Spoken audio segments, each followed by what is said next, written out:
इस कंट्री में अगर उन भले लोगों की भी कोई रिस्पेक्ट नहीं है जिन्होंने करोड़ों लोगों की लाइफ बदली है, तो फिर किसी और की क्या ही रिस्पेक्ट होगी।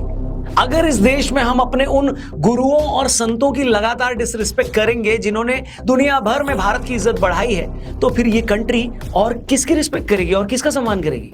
ताजा मामला तमिलनाडु का है, जहां एक रिटायर्ड प्रोफेसर ने कुछ दिन पहले मद्रास हाई कोर्ट में याचिका लगाकर सदगुरु और ईशा फाउंडेशन पर इल्जाम लगाया है कि इन लोगों ने मेरी 2 बेटियों को कई सालों से बंधक बना रखा है। इस मामले में सदगुरु और ईशा फाउंडेशन से मद्रास हाई कोर्ट ने भी ऐसे सवाल किए जैसे कोई किसी क्रिमिनल से करता है। कोर्ट ने सीधे सदगुरु से पूछा है कि आपने अपनी बेटी की तो शादी करके उसे गृहस्थ बना रखा है, तो फिर दूसरों की बेटियों को आप सन्यासिनी बनाने के लिए मोटिवेट क्यों करते हो। मद्रास हाईकोर्ट यहीं पर नहीं रुकी, उसने तमिलनाडु पुलिस से कहा कि जाओ और ईशा फाउंडेशन पर आज तक जितने भी इल्जाम लगे हैं उन सब की जांच करके फौरन हमें रिपोर्ट दो। कोर्ट के इस ऑर्डर के बाद अगले ही दिन तमिलनाडु पुलिस के भी 150 जवान ईशा फाउंडेशन पहुंच गए। 10, 20, 50 नहीं, 150 जवान, जैसे किसी धार्मिक गुरु के आश्रम में नहीं गए हूं, बल्कि किसी ड्रग माफिया के यहां छापा मारने गए हूं। वेरी गुड, क्या बात है। जाहिर तौर पर इन सबसे सदगुरु को मानने वाले लाखों करोड़ों लोग बुरी तरह हर्ट हुए। इसके बाद अपनी साइड रखने के लिए ईशा फाउंडेशन भी सुप्रीम कोर्ट पहुंच गया। सुप्रीम कोर्ट में ईशा फाउंडेशन ने बताया कि दोनों ही बहनें 2009 में आश्रम आई थी, तब उनकी एज 24 और 27 वर्ष की थी। इन महिलाओं ने, इन लड़कियों ने अपनी मर्जी से संन्यास लिया है। उल्टा लड़की के पेरेंट्स पिछले 8 सालों से इन्हें ही परेशान कर रहे हैं। Regarding the allegation that our parents have given that we are staying here against our wishes and we've been forced to stay here, I would like to clarify that I'm here out of my own wish and my interest. Supreme court ने इस पहली ही सुनवाई के बाद मामला अपने पास ले लिया। उसने तमिलनाडु पुलिस को कहा कि वो ईशा फाउंडेशन के खिलाफ चल रही अपनी जांच रोक दे। कोर्ट ने यह भी कहा कि आप आश्रम जैसी जगह पर सीधे पुलिस या आर्मी को कैसे भेज सकते हैं। मतलब मद्रास हाईकोर्ट के कमेंट के बाद ईशा फाउंडेशन के खिलाफ जो नेगेटिव माहौल बन रहा था, उसकी हवा एक ही दिन में निकल गई। जिनके बारे में कहा जा रहा था कि इन्हें जबरदस्ती बंदी बनाया गया है, उन्होंने खुद ये बता दिया कि वो पिछले 15 सालों से आश्रम में अपनी मर्जी से रह रही है। जो 150 पुलिस वाले ईशा फाउंडेशन में जांच करने पहुंचे थे, उन्हें भी कुछ नहीं मिला। सुप्रीम कोर्ट ने भी सिर्फ पहली ही सुनवाई में पुलिस की जांच पर रोक लगा दी और यह भी बोला कि अब जांच करके सीधे रिपोर्ट हमें देना, मद्रास हाईकोर्ट को नहीं। मगर सिर्फ एक दिन में दोस्तों, लेफ्ट लिबरल्स ने पूरे सोशल मीडिया पर ऐसा माहौल बना दिया था जैसे देश भर में सदगुरु से बड़ा कोई ठग है ही नहीं। पूरा इकोसिस्टम इस बात का पहाड़ा पड़ने लग गया था कि देखो कैसे सदगुरु ने अपनी बेटी की तो शादी कर रखी, जबकि दूसरे की बेटियों को सन्यासिनी बनाने में लगे हुए। मगर क्वेश्चन ये है कि अगर इस मामले में कुछ सच था ही नहीं, तो अचानक से अदालत, पुलिस और पूरा इकोसिस्टम एक आदमी के खिलाफ इतना एक्टिव कैसे हो गया। क्या सच में सदगुरु कुछ गलत कर रहे हैं, या सदगुरु कुछ ऐसा कर रहे हैं जिससे सनातन को न मानने वाले घबराए पड़े हुए। तो आइए अगले कुछ देर में हम एक एक करके इन सारे पॉइंट्स पे बात करेंगे। ये वीडियो इंपॉर्टेंट है, इसलिए इसे पूरी देखना और अपने दोस्तों से इसे जरूर शेयर करना। शुरू करते हैं। I have not given that freedom to anybody, that somebody can freak me, somebody can make me angry, somebody can make me happy, somebody can make me unhappy. These privileges I kept to myself. इस पूरी controversy के बाद एक section ये prove करने में लगा है कि सदगुरु और ईशा फाउंडेशन लोगों को जबरदस्ती ब्रह्मचारी और ब्रह्मचारिणी बनाने में लगे, जबकि रियलिटी ये है कि हर साल ब्रह्मचर्य के लिए कई लोग ईशा फाउंडेशन में अपनी अर्जी लगाते हैं, जबकि उनमें से सिर्फ कुछ ही लोगों को बनने के लिए सिलेक्ट किया जाता है। ये कंट्रोवर्सी तो आज पैदा हुई है। सदगुरु तो शुरू से कहते हैं कि हम हर किसी को सन्यासी नहीं बनाते। Every year, hundreds of applications for brahmacharya comes. We just choose 8-10 people out of that, looking at various qualities and various possibilities. मजे की बात यह है दोस्तों कि आज तक सदगुरु के आश्रम में सिर्फ 200-250 लोगों ने ही ब्रह्मचर्य लिया है या सन्यास लिया है, और वहीं उन्हीं के आश्रम में मौजूदा लिंग भैरवी मंदिर में हर साल इससे कई ज्यादा लोगों की तो शादियां होती है। मतलब जिस आश्रम पर आप इल्जाम लगा रहे हो कि वो लोगों को सन्यासी बनाता है, ब्रह्मचारी बनाता है, हकीकत में सन्यासियों से कई गुना लोग तो सिर्फ एक साल में वहां पर आकर लिंग भैरवी मंदिर में शादी कर लेते हैं। बच्चियों को जबरदस्ती सन्यासी बनाना तो दूर, आपको ऐसे सैकड़ों लोग मिल जाएंगे जो ये बताएंगे कि उनकी बेटी के चाहने के बावजूद सदगुरु ने उन्हें सन्यास नहीं लेने दिया। एक बच्ची के पेरेंट्स ने तो यहां तक कहा कि हमारी बेटी भी सदगुरु के पास सन्यासी बनने के लिए गई थी, लेकिन सदगुरु ने उसे सलाह दी कि बेटी तुम शादी कर लो। वहीं एक और बच्ची के पेरेंट्स ने बताया कि हमारी भी बेटी सन्यासी नहीं बनना चाहती थी, मगर सदगुरु ने कहा कि बेटा सन्यास तुम्हारे लिए नहीं है। பொண்ணு சொல்றாங்க விஜயகுமார், நான் சன்னியாசம் வாங்கிக்கிறேன்னு சொல்றாங்க. அவர் சொன்ன வார்த்தை அப்படி சொல்றேன், உங்க பொண்ணு சன்னியாசம் வாங்கன்னு சொல்லிட்டு இருக்கிறாங்க. ஆனா அவங்களுக்கு சன்னியாசம் சரிப்பட்டு வராது. அவளுக்கு நம்ம கல்யாணம் பண்ணி வச்சிடலாம். मेरा क्वेश्चन ये है बॉस कि अगर सदगुरु या ईशा फाउंडेशन सच में लोगों को जबरदस्ती ब्रह्मचारी या सन्यासी बनाने की ताक में बैठा होता तो आश्रम वाले तो ढूंढ ढूंढ कर ऐसे लोगों को सन्यासी बनाकर उनको एक्सप्लॉइट करते। एक और महिला का ट्वीट देखिए, ये लिख रही है कि मेरी बेटी जब 25 साल की थी तब मैंने उसे कहा था कि तुम ध्यान करने ईशा फाउंडेशन चली जाओ। मेरे कहने पर वो वहां गई मगर उसे कभी किसी ने सन्यास के लिए नहीं बोला, जबकि जब से वो ईशा फाउंडेशन से लौट कर आई है उसकी लाइफ ही बदल गई है। वो पहले से कहीं ज्यादा बेहतर इंसान बन गई है। अगर सच में ईशा फाउंडेशन में ऐसा कोई फर्जीवाड़ा चल रहा है बॉस, तो ये कौन लोग हैं जो अपनी मर्जी से ट्वीट कर रहे हैं और बाइट दे रहे हैं? बताइए।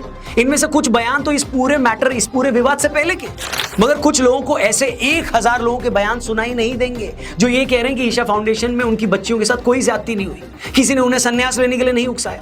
लेकिन अगर कहीं से एक माँ बाप आकर ये कह दे कि उनकी बेटी को बंधक बनाया गया है तो पूरे का पूरा इकोसिस्टम उनके बयान को हर जगह चला देगा, उस बात को ऐसे फैलाएगा जैसे इसके अलावा और कोई सच है ही नहीं। हम समझ सकते हैं कि जिन भी माँ बाप के बच्चे ब्रह्मचर्य या संन्यास लेते हैं तो उन्हें झटका तो लगता है। इस केस में कामराज जी और उनकी वाइफ को भी लगा होगा कि उनकी दोनों बेटियां कैसे सन्यासिनी हो गई। हो सकता है उन्हें इस बात का बहुत दुख भी हुआ। इसी फ्रस्ट्रेशन में उन्होंने ईशा फाउंडेशन के खिलाफ कुछ बोल भी दिया, मगर उनकी ही बेटियां जब सबके सामने आकर ये कहती हैं कि हमारे साथ कोई ज्यादती नहीं हुई है, तब भी एक सेक्शन इसे सच मानने को तैयार क्यों नहीं होता? ऐसे में क्वेश्चन ये है कि आखिर क्या रीजन है कि इस मामले की आड़ में वो सदगुरु को बदनाम करने में लगे हुए हैं कि पिछले सालों में अपने काम और अपने थॉट्स की वजह से सदगुरु का जो कद बढ़ा है, उनकी जो पॉपुलैरिटी बढ़ी है, उससे बहुत सारे लोग डर गए। खासकर ऐसे नेता जो सनातन को डेंगू और मलेरिया मानते हैं। उन्हें ये कैसे बर्दाश्त होगा कि उन्हीं के स्टेट का एक शख्स दुनिया भर में सनातन की सबसे बड़ी आवाज बन रहा है, जो अपने आश्रम और अपने विचारों के जरिए दुनिया भर में योग और सनातन को मजबूत कर रहा है। ये बात भी किसी से छिपी नहीं है कि सदगुरु हमेशा खुलकर बोलते रहे हैं कि मंदिरों को स्टेट कंट्रोल से निकाला जाए। रिसेंटली हमने भी इस पर एक वीडियो बनाई थी कि कैसे हिंदू मंदिरों का कंट्रोल सरकार की बजाय हिंदुओं को मिलना चाहिए। यही बात सदगुरु भी लगातार इतने सालों से करते आ रहे हैं। First thing is the government should show the intent that the temple should be managed by the community, not by the government. In my understanding of what is secular nation means a religion does not mess with the government and the government does not mess with the religion. अब politicians का एक बड़ा section है जिसे सदगुरु की ये बात पसंद नहीं आती कि वो मंदिरों को स्टेट कंट्रोल से निकालने की बात क्यों करते हैं। आपको बता दें कि तमिलनाडु में इस वक्त उन लोगों की सरकार है जो सनातन को डेंगू मलेरिया मानते हैं, और सनातन को डेंगू मलेरिया मानने वाले इन लोगों के ही अंडर तमिलनाडु के 36,000 से ज्यादा मंदिर, 56 मठ और 189 ट्रस्ट आते हैं। और तमिलनाडु की यही सरकार इन हिंदू मंदिरों से जुड़ी 4,78,000 एकड़ जमीन को भी कंट्रोल करती है। और अब इससे बड़ी आयरनी क्या होगी कि एक तरफ कुछ लोगों को सनातन को गाली भी देनी है और दूसरी तरफ सनातन धर्म की जमीन और इसके मंदिरों से होने वाली कमाई को भी छोड़ना नहीं है। और जब सदगुरु जैसे लोग कहते हैं कि भैया मंदिर हिंदुओं को दे दो, तो इस डेंगू ब्रिगेड के पेट में दर्द होने लगता है। इनका पारा ऐसे चढ़ जाता है जैसे इन्हें खुद डेंगू बुखार हो गया हो। और ये कोई आजकल की बात नहीं है बॉस, पिछले कई सालों से एक गैंग लगातार सदगुरु पर ऐसे ही इल्जाम लगाता रहा है, ऐसे इल्जाम जिसका कोई सिर पैर नहीं। कभी ये लोग कहते हैं कि सदगुरु ने जंगल की जमीन पर कब्जा कर लिया है, इसके बाद फॉरेस्ट डिपार्टमेंट उसकी जांच करता है तो कुछ निकलता ही नहीं। तो कभी ये लोग कहते हैं कि सदगुरु ने रेन फॉरेस्ट तबाह कर दिए। जब सदगुरु पूछते हैं कि कौन से फॉरेस्ट तबाह कर दिए, तबाह करने से पहले वो जंगल थे कहां, तब भी कोई कुछ नहीं बोलता। Continuously, I have been accused of raising a rainforest. Which is that rainforest? Where was it? Please show it to me. There is no such forest, so they have kept quiet now because I am. याद होगा सदगुरु ने कई साल पहले rally for reverse के नाम से कैंपेन चलाया था, जिसमें उन्होंने 1 महीने तक देश भर में घूमकर नदियों के किनारे लाखों पेड़ लगाने की बात कही थी। मगर जैसे ही कुछ लोगों को पता लगा कि सदगुरु के इस कार्यक्रम को मोदी का समर्थन मिल रहा है, बीजेपी शासित राज्यों के मुख्यमंत्री सदगुरु का वेलकम कर रहे हैं, स्वागत कर रहे हैं, इसके बाद उसी खास सेक्शन ने चुन चुन कर इस कैंपेन में कमियां निकालना शुरू कर दिया। ये झूठ भी फैलाया गया कि जिस गाड़ी से सदगुरु घूम रहे हैं उससे इतना पोल्यूशन हो रहा है कि कैंपेन का कोई फायदा ही नहीं होगा। Driving a green colored vehicle like the G63 AMG does not make it green. In fact, the G63 AMG SUV is probably one of the least environment friendly SUVs you can get. बाद में इस बारे में जब सदगुरु से सवाल किया गया तो पता चला कि मर्सिडीज की जिस गाड़ी में वो सफर कर रहे थे, एमिशन स्टैंडर्ड के हिसाब से दुनिया की सबसे बेहतरीन गाड़ी वही थी। The G-Wagon that I am driving, Mercedes openly advertises it It's a legal vehicle cleared by the government of India. इसी तरह एक बार जब बाकी देशभक्तों की तरह सदगुरु ने यह कह दिया था कि जो भी लोग देशद्रोह के नारे लगाते हैं उन्हें सड़क पर खुलेआम घूमने नहीं देना चाहिए। As per the law, they shouldn't be walking the street. This is the time to deal with all of them. All of them. सदगुरु का इतना कहना था कि एक खास वर्ग सदगुरु पर भूखे भेड़िए की तरह टूट पड़ा। लोगों ने उन्हें ढोंगी से लेकर सनकी तक क्या कुछ नहीं बोल दिया। और ये चालाकी यहीं खत्म नहीं होती। जैसा कि मैंने शुरू में कहा था कि कुछ लोगों ने ऐसा नैरेटिव सेट कर दिया है कि जो भी कंट्री की बात करेगा, देश की बात करेगा, उसे फौरन हिंदूवादी, अंधभक्त और कट्टर घोषित कर दो और उससे जुड़ी हर छोटी मोटी बात पकड़कर उसे बदनाम करने की पूरी कोशिश करो। और यही घटिया खेल कुछ लोग सदगुरु के साथ इतने सालों से खेल रहे हैं और ये ऐसा सिलसिला है जो रुक नहीं रहा, लगातार चलता जा रहा है। वो भी क्यों? क्योंकि उस खास वर्ग ने ये मान लिया है कि जो भी नेशनल मुद्दों पर कॉमन मैन के ओपिनियन की बात करेगा, जो सनातन की बात करेगा, जो योग की बात करेगा, वो कट्टर है। अगर वो ज्यादा देश की बात करेगा तो हम उसे राष्ट्रवादी मानेंगे, अगर वो ज्यादा राष्ट्रवादी बनने की कोशिश करेगा तो हम उसे कट्टर बना देंगे।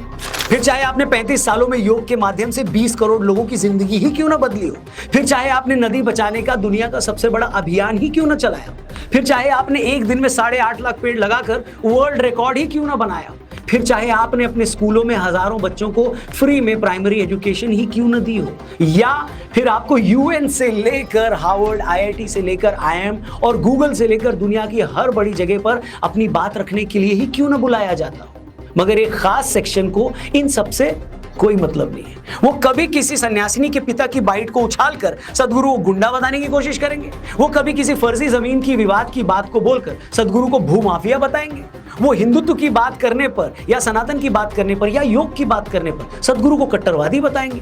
दरअसल इन लोगों की नाराजगी सदगुरु से भी नहीं है। ये वो कौम है जिसे हर वो इंसान नापसंद है जो अपने कल्चर को दुनिया में स्थापित करता हो। इन्हें हर उस इंसान से नफरत है जो जातियों से ऊपर उठकर सिर्फ उनकी असली पहचान की बात करता हो। इन्हें हर वो आदमी कम्युनल लगता है जो योग, साधना और क्रियाओं की बात करता है। इसमें कोई डाउट नहीं है बॉस कि भारत ही नहीं, दुनिया भर में आज सदगुरु इन सारी बातों को सबसे ज्यादा जोर शोर से उठा रहे हैं। उन्हीं की वजह से भारत ही नहीं, दुनिया भर के लाखों करोड़ों लोग, स्पेशली यंग लोग, योग की तरफ झुक रहे हैं, योग को अपनी लाइफ का हिस्सा बना चुके हैं। अमेरिका तक में उनके एक प्रोग्राम में इतनी भीड़ होती है जितनी भीड़ खुद बड़े से बड़ा अमेरिका का पॉप स्टार भी नहीं जुटा पाता। मगर बजाय इन बातों पर गर्व करने के, इस बड़े काम के लिए उनकी तारीफ करने के, कुछ लोग उन्हें नीचे गिराने और उन्हें तोड़ने में लगे हैं। और हमें बस यही काम नहीं होने देना है।